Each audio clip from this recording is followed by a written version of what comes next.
Hello दोस्तों, Hindi mirror पर फिर से आपका स्वागत है। दोस्तों, अभी की वीडियो में जो हम लेकर आए हैं समाजशास्त्र का क्वेश्चन बैंक लेकर आए हैं।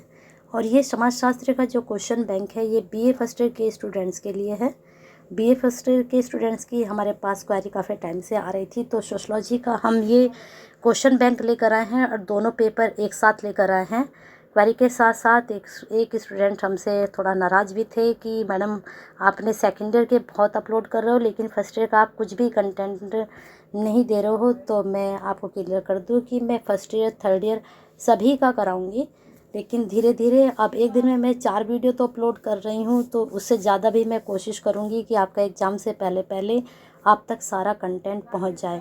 जैसे जैसे क्वेरी आ रही है, देखिए आपके मेरे पास व्हाट्सएप पर मैसेज आया और मैंने आपके लिए क्वेश्चन बैंक अपलोड कर रही हूँ। तो चलिए शुरू करते हैं। आपका जैसे पेपर का नाम है basic sociological concept of Indian social system, ठीक है। तो इसमें जो आपके क्वेश्चंस बन सकते हैं, पहला क्वेश्चन देख लीजिए। इसमें सामाजिक प्रक्रिया पर एक निबंध लिखिए। सहयोग के सामाजिक महत्व का वर्णन कीजिए। सहयोग के मुख्य रूप क्या हैं। हाँ, एक चीज़ और, स्टूडेंट्स के मेरे पास पैटर्न के लिए जो है क्वेरी आ रही है कि मैडम पैटर्न कैसा रहेगा। तो मैंने आपके 15, 16, 18 के पेपर भी अपलोड किए हैं। उसमें मैंने सोशलॉजी भी कर रखा है, हिंदी भी किया हुआ है। तो उसमें आप जाकर चेक करिए कि आपका पैटर्न किस तरह का रहेगा, ठीक है। और अगर नहीं है तो आप मुझे कमेंट बॉक्स में ज़रूर बताइए। मेरे ऐसे याद है कि मैंने आपको हिंदी के साथ साथ और भी पेपर अपलोड किए हैं, तो आप हिंदी का पैटर्न की तो आपको ज़रूरत है नहीं होगी। हिंदी का तो मैं 100% श्योर हूँ कि मैंने 15, 16, 17 के पेपर अपलोड किए हुए हैं, तो वहाँ पैटर्न आप देख सकते हैं कि किस तरह का पैटर्न एग्ज़ाम में बना था। लेकिन अब आप देख लीजिए क्वेश्चंस बीए फर्स्ट ईयर वाले आगे कैसे बनेंगे। आगे क्वेश्चन है प्रतियोगिता के प्रकारों का वर्णन कीजिए। प्रतियोगिता के सामाजिक कार्यों की विवेचना कीजिए। गैर सहयोगी सामाजिक प्रक्रियाओं पर एक संक्षिप्त लेख लिखें। एक गैर सहयोगी प्रक्रिया के रूप में संक्षिप्त प्रतिस्पर्धा और संघर्ष में चर्चा कैसे करते हैं वो बताइए। आवाज़ से आप क्या समझते हैं, इसके तरीके क्या हैं। फिर नेक्स्ट क्वेश्चन है आपका, हाँ एक चीज़ और बीच में मुझे रोकना पड़ रहा है। एक क्वेश्चन बच्चे कर रहे हैं कि मैडम इसके क्वेश्चन आंसर बताइए। तो मैं पूरे पेपर के क्वेश्चन आंसर नहीं बता पाऊँगी क्योंकि इतना टाइम नहीं है। मुझे आपके क्वेश्चन बैंक भी बनाने हैं सारे सब्जेक्ट के, लेकिन आपके जो पर्टिकुलर एक क्वेश्चन, हाँ नोट्स में अपलोड कर दूँगी। नोट्स में आपके सोशलॉजी के भी अपलोड कर दूँगी, आपके जो हैं पॉलिटिकल के भी नोट्स अपलोड कर दूँगी, क्वेश्चन बैंक भी अपलोड करूँगी। लेकिन आंसर मैं उन्हीं के बताऊँगी जिनके आप मुझे क्वेश्चंस को बताओगे कि मैडम इस वाले क्वेश्चन का आप हमें आंसर बता दीजिए। और वीडियो में पूरी वीडियो का लिंक मत सेंड कीजिए क्योंकि मुझे पूरी वीडियो देखनी पड़ेगी कि कौन सा क्वेश्चन आप पूछ रहे हैं, ठीक है। पीडीएफ नहीं है तो डायरेक्ट मुझे फिर वहीं पर उठाना पड़ेगा। तो आप क्वेश्चन भी टाइप करके सेंड कर सकते हैं कि वाले क्वेश्चन का आंसर आप बता दीजिए, तो मैं आपको आंसर भी ज़रूर बताऊँगी। चलिए आगे देखते हैं। आगे है अंतर्विरोध से आप क्या समझते हैं। फिर नेक्स्ट क्वेश्चन आपका है एसिमिलेशन का वर्णन कीजिए। फिर यूनिट 2 में से क्वेश्चन बना है संस्कृति से आप क्या समझते हैं। संस्कृति की परिभाषित कीजिए। संस्कृति और सभ्यता के बीच अंतर स्पष्ट कीजिए। सभ्यता से आप क्या समझते हैं। भौतिक और अभौतिक संस्कृति की व्याख्या कीजिए। क्या संस्कृति और को उसके भौतिक और अभौतिक पहलुओं से विभाजित किया जा सकता है। तार्किक विधि से आपको समझाना है। संस्कृति को परिभाषित कीजिए। ये शायद आपका रिपीट हो चुका है क्वेश्चन। संस्कृति को परिभाषित कीजिए। हाँ, लेकिन यहाँ पर संस्कृति को परिभाषित कीजिए, संस्कृति को परिभाषित कीजिए, लेकिन मानव जीवन पर संस्कृति के क्या प्रभाव हैं इसकी व्याख्या करनी है। यहाँ पर संस्कृति और सभ्यता के बीच अंतर पूछा गया है। और जो मैंने आपका last year previous question paper upload किया है, वहाँ से संस्कृति से बहुत सारे क्वेश्चंस बने हैं और यहाँ से जो क्वेश्चन बैंक में आपके क्वेश्चन आए हैं, क्वेश्चन बैंक में भी आपके वहीं से क्वेश्चन बने हैं। नेक्स्ट क्वेश्चन है अभौतिक संस्कृति का अर्थ लिखिए। सामाजिक यूनिट 3 से आपके क्वेश्चन देख लीजिए। सामाजिक संरचना का अर्थ और परिभाषा लिखिए और सामाजिक की परिभाषा की आलोचनात्मक आपको व्याख्या करनी है। नेक्स्ट क्वेश्चन है सामाजिक संरचना की प्रमुख विशेषताएं क्या हैं? सामाजिक संरचना के प्रमुख प्रकारों का वर्णन कीजिए। सामाजिक संरचना पर एक निबंध लिखिए। नेक्स्ट क्वेश्चन इसी में, प्रणाली का अर्थ और परिभाषित कीजिए और व्यवसाय के वर्गीकरण की चर्चा कीजिए। प्रश्न नंबर 6, सामाजिक व्यवस्था का अर्थ और परिभाषा लिखिए। सामाजिक व्यवस्था के घटकों के तत्वों का वर्णन कीजिए। आधुनिक भारत में महिलाओं की स्थिति में क्या परिवर्तन हुए? अनुसूचित जाति की समस्याओं को दूर करने के लिए या दूर करने के प्रयास को संक्षेप में लिखिए। तो यूनिट 3 तक कंप्लीट हो चुका है। अब आते हैं आपके यूनिट 4 पर, यानी कि इकाई 4। सामाजिक स्थिरीकरण से आप क्या समझते हैं? समाज में इसका क्या महत्व है? भारत में सामाजिक स्थिरीकरण के आधार क्या हैं? सामाजिक विविधीकरण की परिभाषा लिखिए। सामाजिक स्थिरीकरण की आवश्यकता लिखिए। सामाजिक स्थिरीकरण और सामाजिक के बीच अंतर स्पष्ट का भेदभाव बताइए। सामाजिक नियंत्रण के अभिकरणों का वर्णन करना है। फिर है सामाजिक नियंत्रण से आप क्या समझते हैं? इसके उद्देश्य और कार्यों की विवेचना कीजिए। सामाजिक नियंत्रण के साधनों की विवेचना कीजिए। इन साधनों में सबसे प्रभावी साधन कौन सा है? सामाजिक नियंत्रण का अर्थ और परिभाषा लिखिए और इसके महत्व की भी चर्चा कीजिए। अब आते हैं यूनिट 5 पर। परिवार क्या है? परिवार के मुख्य कार्यों को विस्तार से बताइए, चर्चा कीजिए। परिवार का अर्थ दीजिए तथा परिवार के प्रमुख प्रकारों की विवेचना कीजिए। बदलते पारिवारिक ढांचे का एक निबंध लिखिए। संयुक्त परिवार से आप क्या समझते हैं? संयुक्त परिवार में हो रहे आधुनिक परिवर्तनों की विवेचना कीजिए। जाति का अर्थ परिभाषा दीजिए। जाति क्या है? इसके कार्य दोषों का वर्णन कीजिए। रिश्तेदारी क्या है? भारत में विभिन्न प्रकार की नातेदारी का वर्णन कीजिए। और जजमानी व्यवस्था का अर्थ स्पष्ट कीजिए तथा इस व्यवस्था के सामाजिक महत्व का भी वर्णन कीजिए। तो समाजशास्त्र एक इस प्रकार का विषय है कि अगर आप इसके आंसर खुद से भी बनाकर लिखते हैं और सिर्फ कोटेशन याद करते हैं, परिभाषाएं याद करते हैं, तो आप तब भी इसमें अच्छे नंबर लेकर जा सकते हैं।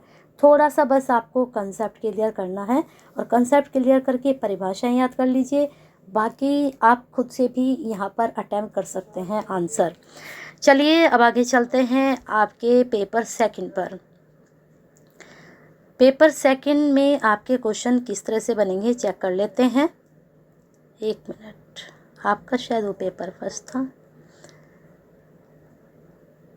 विषय समाजशास्त्र पेपर, ये आपका पेपर सेकंड था और ये मुझसे थोड़ा मिस्टेक हो जाए तो आप ज़रा चेक कर लीजिएगा एक बार। ये बीए पेपर फर्स्ट है, वो आपका पेपर सेकंड था, ठीक है। पेपर फर्स्ट है भारतीय समाज के समाजशास्त्र और संरचना का परिचय। यहाँ पर प्रश्न बैंक बन चुका है आपका। चलिए देखते हैं। पहला प्रश्न यूनिट 1 से, समाजशास्त्र को परिभाषित कीजिए और सोशियोलॉजी का सब्जेक्ट क्या है? समाजशास्त्र के अर्थ और परिभाषाएं लिखिए। समाजशास्त्र समाज का विज्ञान है, वर्णन करना है। समाजशास्त्र के दायरे के बारे में औपचारिक और सिंथेटिक स्कूल में संबंधित विचारों का वर्णन कीजिए। समाजशास्त्र की प्रकृति पर एक लिखिए। आगे है प्रश्न आपका, समाजशास्त्र के दायरे के बारे में औपचारिक और सिंथेटिक स्कूल से संबंधित विचारों को वर्णन कीजिए। समाजशास्त्र की प्रकृति पर एक लिख लेना। अर्थशास्त्र और राजनीतिक विज्ञान के साथ समाजशास्त्र के संबंधों का वर्णन कीजिए। समाजशास्त्र के बारे में काम्टे, दुर्खिम, वेबर और सोरोकिन के विचारों की व्याख्या कीजिए। बहुत अच्छा प्रश्न है, एग्जाम में बन सकता है। या समाजशास्त्र एक नरविज्ञान और दूसरे में निकटता से संबंध समझाइए। फिर यूनिट 2 में समाज को परिभाषित कीजिए। समाज की विशेषताओं की व्याख्या कीजिए। समुदाय की परिभाषा दीजिए और समुदाय की विशेषताओं की विवेचना कीजिए। समुदाय की विशेषताओं की व्याख्या कीजिए और समाज और समुदाय में क्या अंतर, वेरी इंपॉर्टेंट। संस्था को परिभाषित कीजिए, इसकी तुलना संघ से कीजिए। सामाजिक समूह से आप क्या समझते हैं? प्राथमिक और माध्यमिक समूह के बीच भेद क्या है? नेक्स्ट क्वेश्चन है, स्थिति क्या है? परिस्थिति के प्रकार को निर्धारित कीजिए, वेरी इंपॉर्टेंट। समाजीकरण का अर्थ और परिभाषा कि लिखिए। समाजीकरण के प्रमुख अभिकरण कौन से हैं? यूनिट 3। भारतीय सामाजिक संगठन की पारंपरिक विशेषताओं का वर्णन कीजिए। भारतीय सामाजिक व्यवस्था के पुराने शास्त्रीय सिद्धांतों की व्याख्या कीजिए। भारतीय संस्कृति ने हमेशा विविधताओं के बीच एकता का परिचय दिया है, वर्णन कीजिए। भारतीय संस्कृति की प्रमुख विविधताओं का वर्णन करना है। 4th यूनिट में आपका वर्ण हमारे कर्तव्यों को दर्शाता है, अधिकारों को नहीं, इस कथन की चर्चा करनी है। आश्रम व्यवस्था से आप क्या समझते हैं? विभिन्न आश्रमों का परिचय दीजिए, वेरी इंपॉर्टेंट। आश्रम व्यवस्था क्या है? इसके सामाजिक महत्व क्या है? Very important. चलिए अब आगे देखते हैं। इसका सेकंड पार्ट ऊपर है, ये रहा इसका सेकंड पार्ट। ये रहा। चलिए देखते हैं प्रश्न नंबर 5। इसमें बनेगा प्रणाली का अर्थ और परिभाषा लिखिए, व्यवस्था के वर्गीकरण की चर्चा कीजिए। सामाजिक व्यवस्था का अर्थ परिभाषा लिखिए, सामाजिक व्यवस्था के घटकों की तत्वों की चर्चा कीजिए। आधुनिक भारत में महिलाओं की स्थिति का क्या परिवर्तन हुए, ये आपको बताना है। अनुसूचित जाति की समस्याओं को दूर करने के प्रयास को संक्षेप में समझाइए। सामाजिक अस्थिकरण से आप क्या समझते हैं, समाज में इसका क्या महत्व, very important. Next question, Bharat में सामाजिक स्थिरीकरण का आधार क्या है, वेरी इंपॉर्टेंट। सामाजिक विधिकरण की परिभाषा लिखिए, सामाजिक अस्थिकरण की आवश्यकता लिखिए और सामाजिक अस्थिकरण सामाजिक के बीच अंतर स्पष्ट करना है। सामाजिक नियंत्रण के अभिकरणों का वर्णन, सामाजिक नियंत्रण से आप क्या समझते हैं, इसके उद्देश्य एवं कार्यों का विवेचना कीजिए। सामाजिक नियंत्रण के साधनों की विवेचना कीजिए, इन साधनों में सबसे प्रभावी साधन कौन सा है। सामाजिक नियंत्रण का अर्थ और परिभाषा लिखिए, इस महत्व की चर्चा करनी है। यूनिट 5 परिवार क्या है, परिवार के मुख्य कार्य, वेरी इंपॉर्टेंट। परिवार का अर्थ दीजिए, परिवार के प्रमुख प्रकार बताइए। बदलते परिवार ढांचे पर एक निबंध लिखना है। संयुक्त परिवार से आप क्या समझते हैं, संयुक्त परिवार में हो रहे आधुनिक परिवर्तनों की विवेचना करनी है।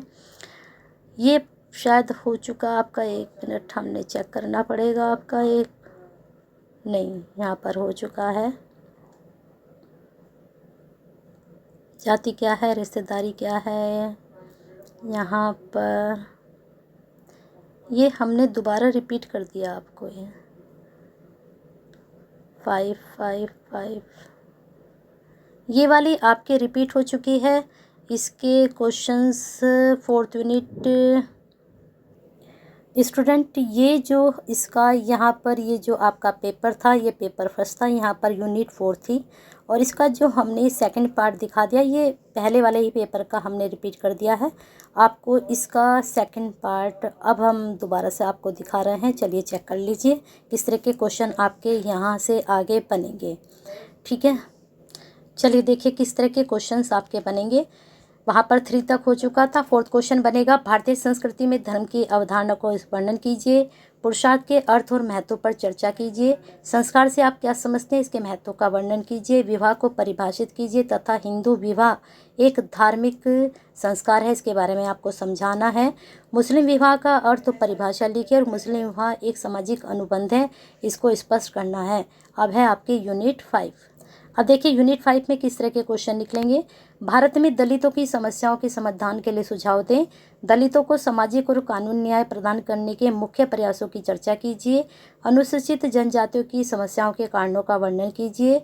अनुसूचित जनजातियों के लिए संवैधानिक प्रावधानों की विवेचना कीजिए। अनुसूचित क्षेत्र के लाभ लिखिए। स्वास्थ्य और शिक्षा संबंधी जनजातियों की समस्याओं का वर्णन कीजिए। फिर प्रश्न नंबर 7, पिछड़े वर्गों से आप क्या समझते हैं। फिर क्वेश्चन नंबर 8, पिछड़े वर्गों के पंचवर्षीय योजनाओं के प्रावधानों पर एक टिप्पणी लिखिए। तो अब देखिए अब क्लियर हो चुका है आपका, वो थोड़ा आधा पार्ट आपको दूसरे पेपर का दोबारा बताने लगे थे इसके साथ, फर्स्ट पेपर के साथ, हालांकि वो सेकंड पेपर का पार्ट था। तो मुझे लगता है अब सभी स्टूडेंट का ये क्लियर हो चुका होगा कि किस तरह से आपके क्वेश्चंस बनेंगे फर्स्ट ईयर के स्टूडेंट के सोशलॉजी के। तो क्वेश्चन बैंक फर्स्ट पेपर और सेकंड पेपर का हो चुका है, प्रीवियस क्वेश्चन पेपर हो चुके हैं। नोट्स अगर आपको चाहिए तो कमेंट बॉक्स में आपको सिर्फ टॉपिक बताना है तो आपको नोट्स भी मिल जाएंगे। अगर आप कहेंगे कि इन सब के प्रश्न बताइए, सबके नहीं बताए जाएंगे, हाँ कोई पर्टिकुलर आप 2-4 प्रश्न हमसे पूछ सकते हैं तो उसके आंसर भी आपको प्रोवाइड कराए जा सकते हैं। तो अब इतनी मेहनत के लिए, आपकी इतनी हेल्पफुल वीडियो के लिए तो एक लाइक तो बनता है, करते रहिए, साथ में शेयर कीजिए। चाहे आप स्टूडेंट सेकंड ईयर के हों, थर्ड ईयर के हों, फर्स्ट ईयर के हों, जिसका भी कंटेंट आ रहा है आप ज़्यादा से ज़्यादा शेयर कीजिए, जिससे श्रीदेव सुमन उत्तराखंड के जितने भी स्टूडेंट्स हैं उन तक ये सब हेल्पफुल वीडियो पहुँचे। और अगर अभी तक हिंदी मिरर से आप नहीं जुड़े हैं ऐसे ही बेनिफिशियल वीडियो के लिए तो जुड़ जाइए, बेल आइकन हिट कर लीजिए, सब्सक्राइब कर लीजिए, जिससे नई वीडियो के नोटिफिकेशन आपको टाइम से मिलते रहें। और क्वेरी सेंड करते रहिए। अच्छा लग रहा है आपके एग्ज़ाम में, आप में भी जोश भरा हुआ है एग्ज़ाम के लिए और हम में आप तक कंटेंट पहुंचाने के लिए। तो इसी जोश के साथ शेयर कीजिए और केयर कीजिए।